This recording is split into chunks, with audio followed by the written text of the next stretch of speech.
ময়মনসিংহ থেকে ১৭ কিলোমিটার দূরে ঐতিহ্যের মূর্ত প্রতীক হয়ে দাঁড়িয়ে আছে মুক্তাগাছা জমিদার বাড়ি।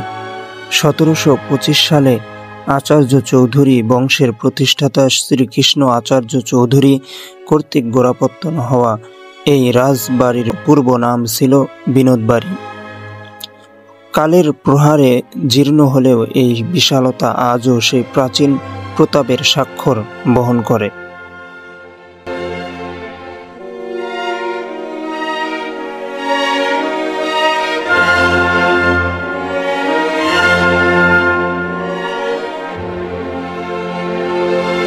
প্রায় ১০০ একর জায়গার উপর নির্মিত এই জমিদার বাড়িটি প্রাচীন স্থাপনা শৈলীর এক অনন্য নিদর্শন।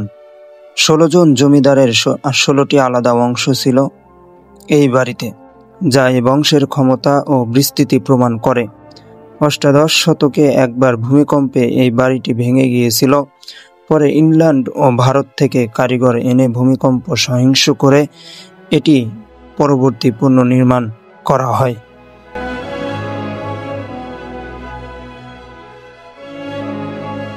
কি সূক্ষ্ম কাজ! এখনকার কারিগররা কি এমনটা পারবে? প্রতিটি ইটে যেন লুকিয়ে আছে ৩০০ বছরের পুরনো গল্প। শুনেছি এখানে সুড়ঙ্গ পথ ছিল, যা নাকি শশীলজ পর্যন্ত বিস্তৃত ছিল।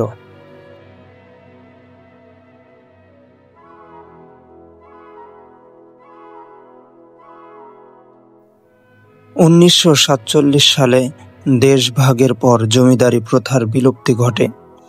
আচার্য চৌধুরী বংশের বংশধরেরা ভারতে চলে যান, আর পরিত্যক্ত হয় তাদের এই প্রাসাদ। এখন প্রত্নতত্ত্ব অধিদপ্তরের তত্ত্বাবধানে থাকা এই বাড়িটি অতীতের গৌরব আর বর্তমানের জীর্ণতাকে এক করে বাংলার এক সমৃদ্ধ ইতিহাসের কথাই যেন ফিসফিস করে বলে চলেছে।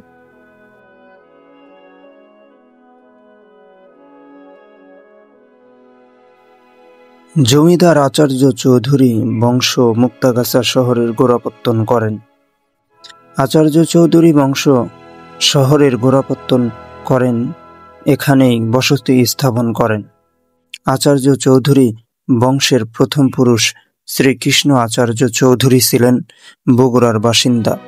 তিনি মুর্শিদাবাদের দরবারে রাজস্ব বিভাগে কর্মরত ছিলেন।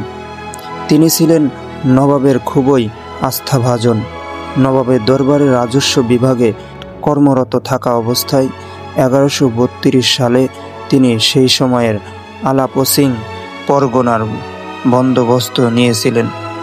উল্লেখ করা যেতে পারে যে বর্তমানে মুক্তাগাছা শহরসহ মুক্তাগাছা উপজেলার বেশিরভাগই ছিল তৎকালীন আলাপসিং পরগনার অন্তর্ভুক্ত।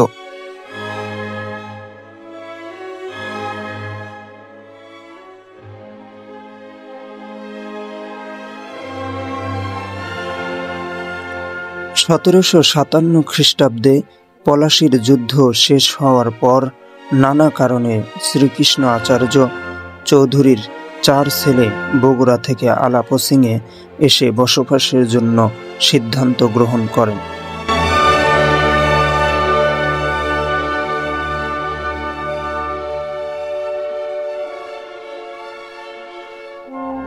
শ্রীকৃষ্ণ আচার্য চৌধুরীর ৪ ছেলে বসতি স্থাপনের আগে তারা এ পরগনার বিভিন্ন স্থান ঘুরে ফিরে দেখেন এবং বর্তমানে মুক্তাগাছা এলাকায় বসতি স্থাপনের জন্য মনস্থির করেন।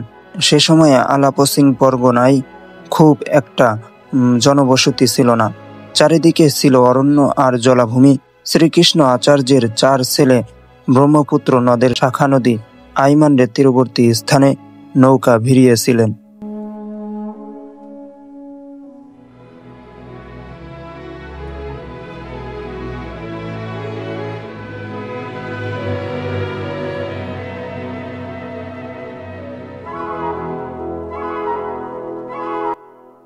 মুক্তাগাছার জমিদারের একজন হরেরাম। এই হরেরামের বাড়িটি হচ্ছে বর্তমানে রাজবাড়ি।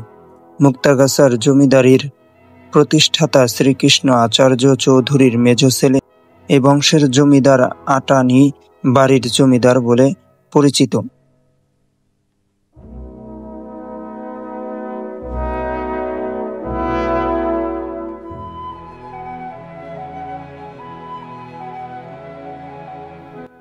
বাড়িটির দেয়ালে আজও দেখা যায় সূক্ষ্ম অলঙ্করণ, কাঠের খোদাই করা দরজা জানালা আর রঙিন কাচের কাজ।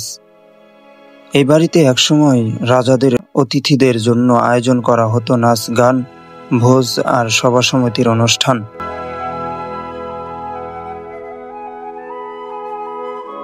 শুনতে অবাক লাগলেও তখনকার জমিদাররা শিল্প, সংস্কৃতি ও শিক্ষার পৃষ্ঠপোষক ছিলেন। মুক্তাগাছা শুধু জমিদার বাড়ির জন্যই নয়, মুক্তাগাছার মন্ডার জন্য বিখ্যাত। শোনা যায় একবার ব্রিটিশ গভর্নর এই বাড়িতে এলে তাকে এই মন্ডা খাওয়ানো হয়, আর সেই থেকেই মুক্তাগাছার মন্ডা সারা দেশে খ্যাতি পায়।